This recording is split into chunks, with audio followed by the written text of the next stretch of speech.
senadores vão já entregar o decreto que foi aprovado e promulgado agora há pouco em sessão aqui no Senado para o presidente Lula. Mais um ato simbólico a favor da democracia, né? Nunca é demais. E olha, só querendo me intrometer aí nessa conversa de vocês, eu acabei de falar com o senador Marcelo Castro, né? Ele ressaltou para mim mais uma vez sobre a questão dos cargos federais, que já estão definidos. O cargo de Wellington Dias, que é DENIT, o dele, que é Codevasf, Júlio César Denox, e o próprio Francisco Costa vai ficar com o INCRA. Parou por aí, na próxima reunião eles vão definir os outros cargos. Apesar da divergência que eu, inclusive, já havia mostrado também do próprio Flávio Nogueira. Então, olha só, Wellington Dias indica DENIT no Piauí, Marcelo Castro indica Codevasf no Piauí, deputado Júlio César indica Denox no Piauí, Francisco Costa indica o INCRA. 4 definidos, os outros segue a briga de foice no escuro, trazida pelo Farolito.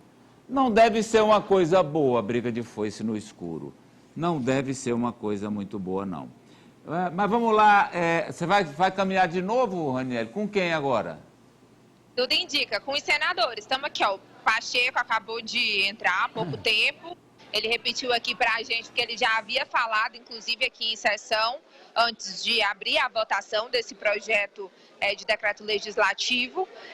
Repetiu que essa barbárie que foi cometida, que esses atos golpistas não vão ficar impunes e que, inclusive, essas pessoas identificadas irão pagar os danos que foram causados aos 3 poderes. Aqui no Senado, um levantamento preliminar é um prejuízo de 4 bilhões de reais. Ele também ressaltou que, se as pessoas pensam, essas pessoas que cometeram esses atos vão ficar impunes, a democracia, no caso, que saiu fortalecida. Que essas pessoas que pensavam que estavam atentando contra, né, os direitos fundamentais dos brasileiros, na verdade, favoreceram. Vamos mostrar a fala dele? Vamos. Amanhã, eu fiz uma visita em alguns locais do Senado Federal que foram depredados. É uma situação de desolação, de tristeza profunda, um sentimento muito negativo.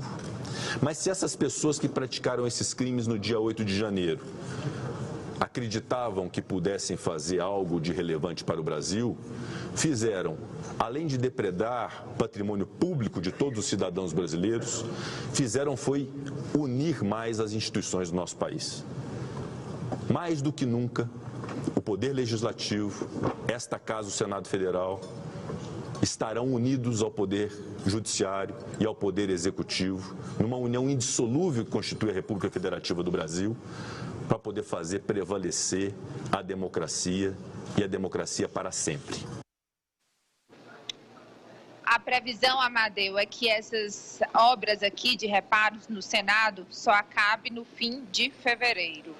E ele também prestou solidariedade ao presidente Lula, como tem sido todos aqueles que discursaram desde ontem nessas reuniões que o presidente vem tendo. E aí houve a votação da intervenção de segurança no Distrito Federal. A intervenção foi aprovada?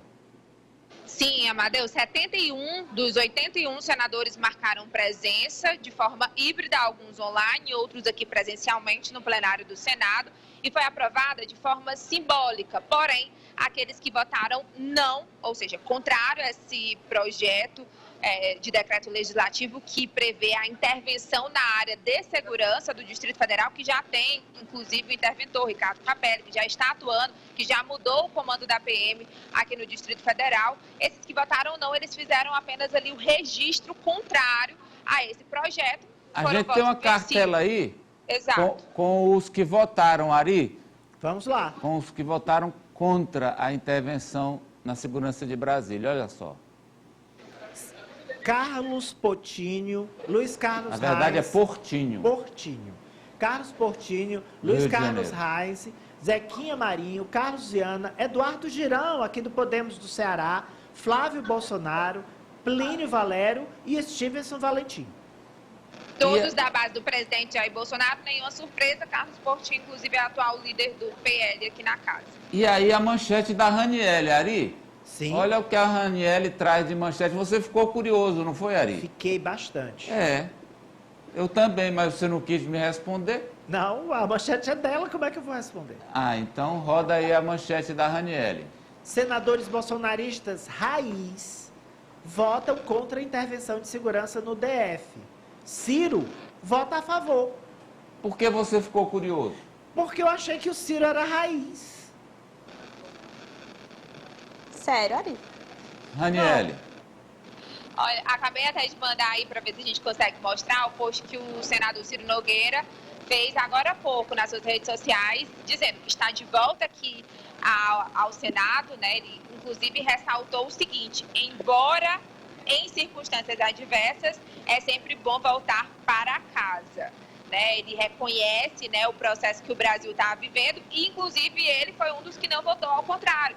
Não seguiu a linha desses bolsonaristas fiéis ao ex-presidente da República, né? Porque, será, já é dando ali indício, o senador, ele marcou presença rápida aqui no plenário, ele estava no início da sessão, depois ele saiu e já deixou o prédio do Senado Federal, ou seja, nem consegui falar com ele, mas, de fato, ele não se posicionou contra, e o Partido Progressistas, inclusive, no dia dos atos, imediatamente fez questão de enviar uma nota à imprensa dizendo que repudiava esses atos de apoiadores do presidente Jair Bolsonaro.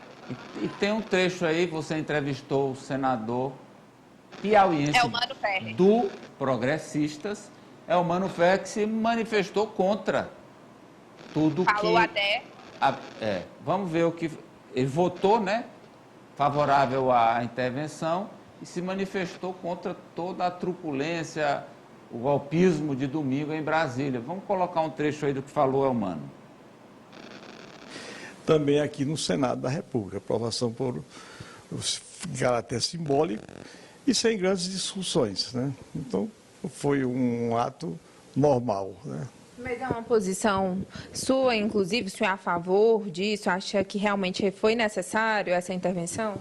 Não, veja, a situação do Distrito Federal do domingo agora passado é uma situação dramática, né?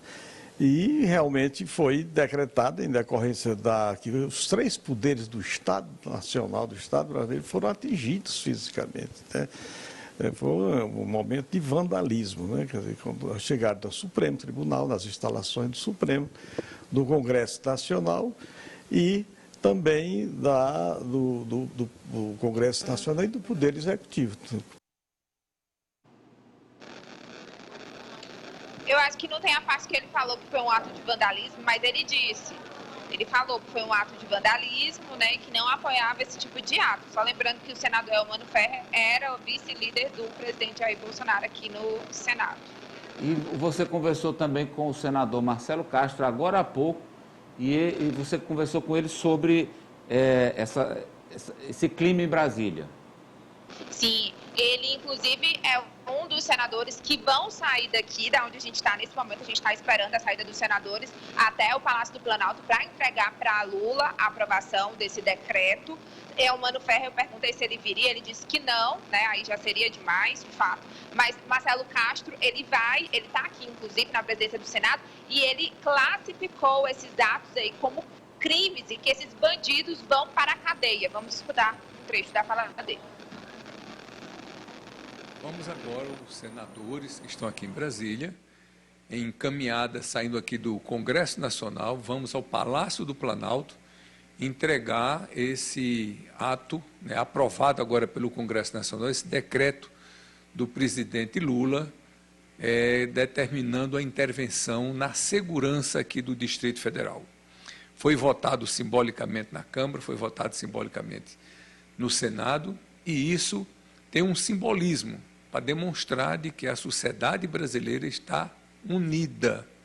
Ontem teve a reunião com todos os governadores do Estado, inclusive o governador, como o governador de São Paulo, Minas Gerais, Rio de Janeiro, que são os maiores estados do Brasil, que são bolsonaristas, e todos se manifestaram de maneira inequívoca a favor da democracia, condenando esses atos criminosos praticados por golpistas, terroristas, vândalos, que só tem um caminho para eles: o rigor da lei, para que eles respondam criminalmente, respondam civilmente pelos danos causados ao patrimônio público e com ampla probabilidade, com quase toda certeza, grande parte desses aí vão parar na cadeia, como já estão ainda, mas preventivamente, com a decisão final irão para a cadeia, e mais do que isso.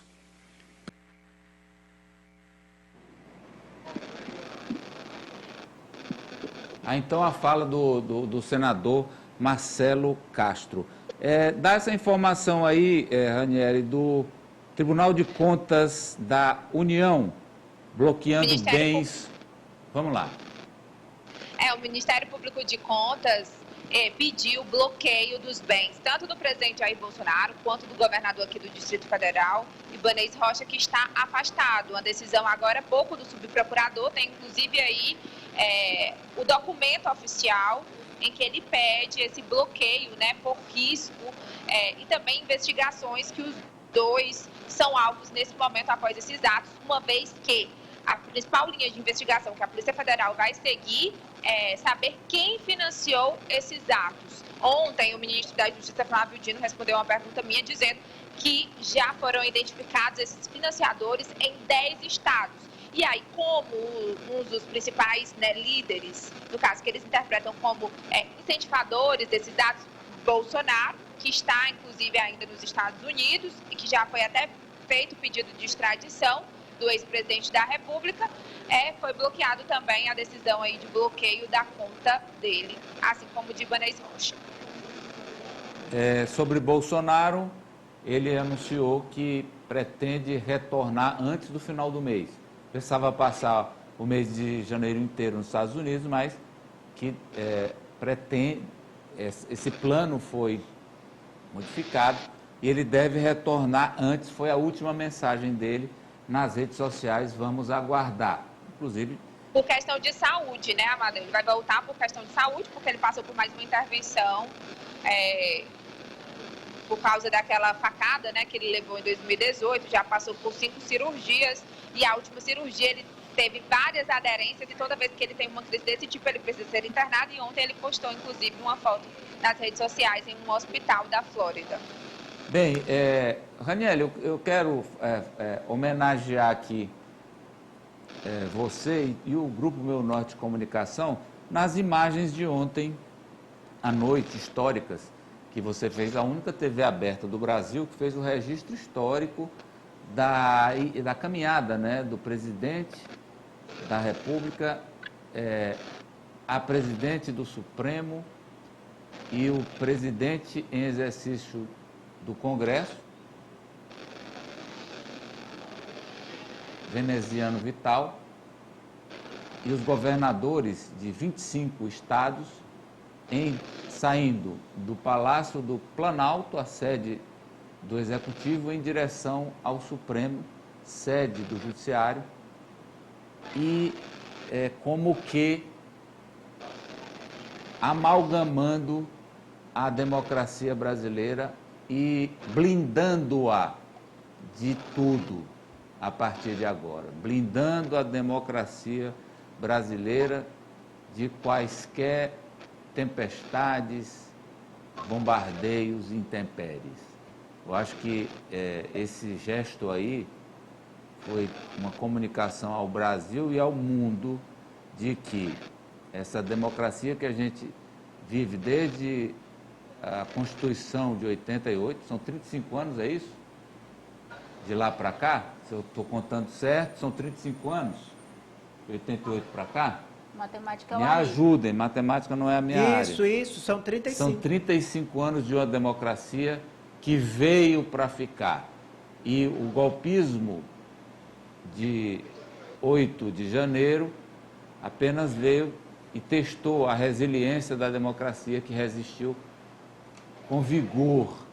Então, a Ranieri, ao vivo ontem, aqui na Rede Meu Norte, no programa Ciência Política, eu tive o prazer de estar lá, comandado pelo Ari Carvalho, e a Ranieri mostrou, ao vivo, repito, o único sinal de TV aberto, registrando a caminhada histórica do Planalto ao Supremo, das autoridades todas, na resistência e a comprovação do vigor da nossa democracia. E com as entrevistas históricas. Eu queria mostrar aí primeiro, a Ranieri mostrou ao vivo, Nájila, as pichações que foram feitas nas vidraças do Supremo Tribunal Federal, e uma delas com um erro crasso do português, que chamou a atenção de todo mundo. Na hora a gente alertou, a Ranieri chamou a atenção, mostra aí, Nájila, que eles foram como que debochar da frase do ministro Barroso, perdeu o mané, e eles picharam o perdeu o mané, perdeu com L. Olha lá, ó. Olha, Ari, para quem não está nos vendo, Ari. Eles picharam aí nas imagens da Ranieri, perdeu, com L de Lula. Perdeu. Olha, ó, tá aí, ó. Tá aí, Ari, olha. E aí a Kátia D'Ângeles comentou, meu Deus, ainda são analfabetos. E a Ranieri, em seguida, entrevistou o ministro olha, Luiz Roberto Barroso, mané. mané. E o ministro fez o mesmo comentário que a Kátia D'Ângeles. Vamos ver a entrevista. No estúdio. Vamos ver a entrevista com o ministro, que a Ranieri iniciou lá, hein? Foi. A imprensa do Brasil e do mundo. E quem começou a entrevista, quem puxou a entrevista com o ministro Barroso, foi Ranieri Veloso. Olha aí. A iluminação vai dar conta. Acho que representa a união nacional contra o tipo de barbárie que os três poderes sofreram. O plenário do Supremo, além dos erros de ortografia nas inscrições ofensivas que chamam a atenção, a barbárie, a selvageria, a que ponto a condição humana é capaz de descer pela intolerância, pela incapacidade de conviver com os resultados da democracia. O STF vai punir esses atos golpistas de que forma, ministro? Na forma da lei, na forma da Constituição, da lei e do devido processo legal, mas com o rigor que se deve aplicar. Eu faço parte de uma geração que lutou muito pela democracia para que um pequeno grupo minoritário de irresponsáveis procure derrubá-la. E aqui preciso dizer que o país precisa ser governado para todos. Portanto, para os que votaram no presidente e para os que não votaram no presidente.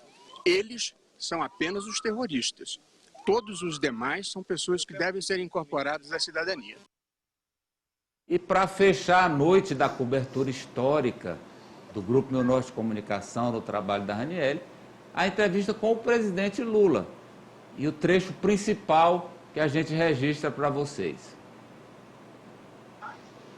Sociedade, mesmo a maioria das pessoas que votaram no Bolsonaro, as pessoas decentes, as pessoas que são de direita, mas que são pessoas que têm apenas divergência ideológica, mas são pessoas que têm caráter, são pessoas que têm interesses pelo Brasil, eu acho que essas pessoas não concordam com o que aconteceu aqui.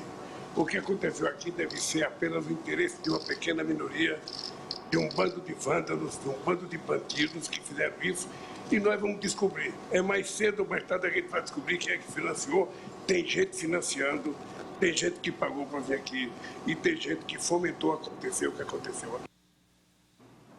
Tá vendo, Ranieri? Parabéns. Pois é, Amadeu, ontem de fato foi mais um dia daqueles, né, um dia histórico, e que eles fizeram questão de passar o dia enaltecendo, né, essa união. Era a mensagem que de fato o Lula queria passar, a gente tinha apurado isso nos bastidores, por isso que ele fez questão de fazer essas reuniões no Palácio do Planalto, que foi prontamente ali, pelo menos o que eles poderiam fazer de reparos, eles fizeram logo, ainda ontem, diferente do STF. Ranieri. Quando a gente chegou lá, estava do mesmo jeito de ontem, sim. Ranieri, é o seguinte, é que a Purinha mandou aqui uma mensagem de WhatsApp. Bota o pleno aqui, é para essa Purinha não para ali. Não para, não para, não para, não. não. Não para, não. Ela mandou aqui, não sei, um vídeo, um print de Instagram, não sei, que envolve Ranieri Veloso, Ari. Opa, quero ver, curioso. Vamos ver juntos? Vamos lá, curioso.com. Você não tem ideia.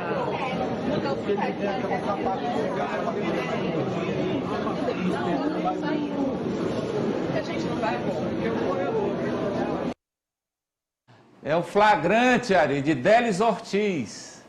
E Ranieri em primeiro plano, em destaque. Minha colega, já fiquei espremida com ela no mercadinho ali, algumas vezes. Pronto, é isso, Raniele Veloso. Parabéns mais uma vez, muito obrigado. Olha, Amadeu, eu quero registrar aí pra gente dizer que não falou de tudo. Tem as fotos aí que a Paulinha também mandou no grupo. Olha, essa Paulinha, a outra irmã ali. É porque eu tinha apurado de fato essa agenda aqui do Rafael Fonteles em Brasília, né? Ele foi logo cedo para a Advocacia Geral da União, depois para a Superintendência, né, do Piauí aqui em Brasília, depois participou de uma reunião com o ministro do Desenvolvimento Social, Wellington Dias, e 12 horas teve um encontro com o ministro do Desenvolvimento, Indústria e Comércio, Geraldo Alckmin, e depois finalizou a agenda com almoço, né? Tem aí a foto, ao lado dele, de acordo com a assessoria aqui de Rafael Fonteles, ele que seguiu a agenda depois do que a gente mostrou ontem, que ele participou da reunião com os governadores.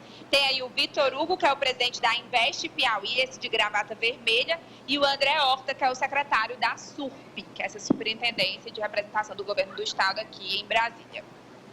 Ari. Pois não? O terno azul faz sucesso mesmo, Rapaz, tá todo mundo de azul. O azul é o novo vermelho. O azul é o novo vermelho. Bacana. Obrigado, Raniele. Até amanhã. Amadeu, só uma última informação. Não, Raniele, você vai me quebrar. Não, é uma última informação, porque eu falei aqui, abri a minha participação falando que os senadores iriam sair daqui para o Palácio do Planalto entregar o decreto aprovado, não é isso? Decreto aprovado e promulgado de intervenção na segurança aqui do DF. Mas eles já cancelaram. Estava aqui ao vivo, eles cancelaram aqui ao vivo. Eu pensei que você ia dar os parabéns para o Ari. Já deu. Porque... Eita mesmo. Obrigada, Paulinha.